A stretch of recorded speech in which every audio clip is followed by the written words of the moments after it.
What up everyone, Clayton here, and today we're discussing Skyrim skills. We will get an overview of the skill, perks that you will need if you're using this skill, and good ways of leveling said skill. Today is the first episode and we're going to be tackling Destruction.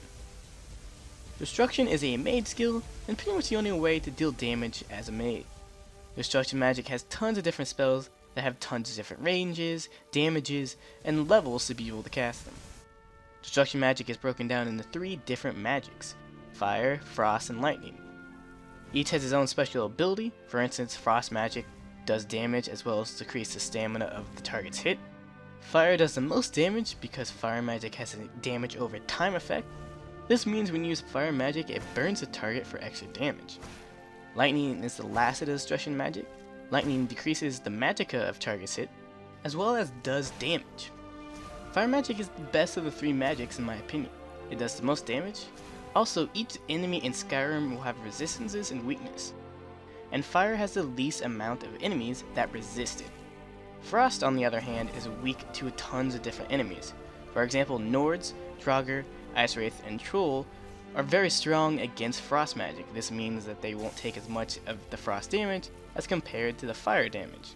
This makes fire magic the strongest for straight up damage, but the others can be useful in other situations. Since now you know what the destruction magic really is, now we can talk about the perks for the skill that are pretty important. It is really important to be able to get the perks to lower the cost of destruction spells. That ranges from novice all the way up to master. This allows it so you can take the spells and use half the magicka to be able to cast them. Also, on the right side of the perk tree, you must get the impact perk if you really want to become a true mage. This perk makes dual casted destruction magic stun enemies and knock them off balance. This is very important because it allows mages to create distance between its foes. One last thing is you need to decide what element of destruction magic you want to use, either fire, frost, or lightning. You know my opinion about fire being the best, but you can always pick because, well, it's your game. When you figure out what you want to specialize in, you need to put perks to increase the elemental damage. Picking only one lets you specialize in one element of destruction magic without wasting other perks.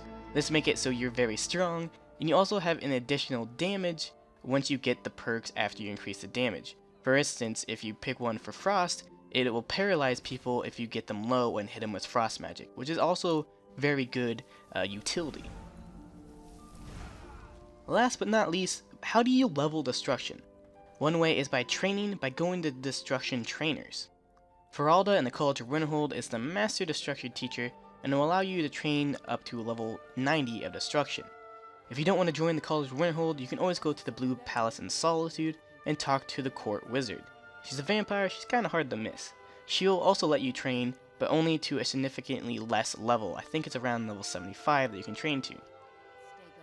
The only way you can train is you can only use 5 training points per level. That means when you level up, you can put 5 points of training into destruction and nothing else. And you can't train again until you reach the next level. If you don't want to train and you want to grind your way to level 100, you can find an NPC that is unkillable and won't turn against you.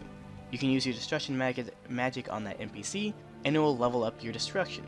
For me, I usually pick up Shadowmere, the horse you get from the Dark Brotherhood. Shadowmere has tons of health and usually doesn't run away if you deal damage to them. So you can constantly cast spells on him or her, because I don't really know if Shadowmere is a girl or a guy. That way you can level up your destruction. One pro tip for that is if you are trying to get your destruction up and you don't have a lot of magicka, you can always wait 1 hour and it will completely refill your magicka. So you can use all your magic on the horse, wait 1 hour, and then you have all your magicka to be able to do it again. If you do not have Shadowmere, you can also find another follower to be able to do it. I've looked online and it says Vilkis is also very good. I've never experimented with Vilkis. I would just always recommend Shadowmere. So that's it. So now you know an overview of the destruction skill, how to level it, and the perks that you'll need. I'm not 100% the master of Skyrim, so if you guys have any other tips for people, make sure to leave them down in the comments below. Hope you guys found this video useful, and if you did, make sure to leave a like on it and subscribe for more. And this is Clayton, signing out.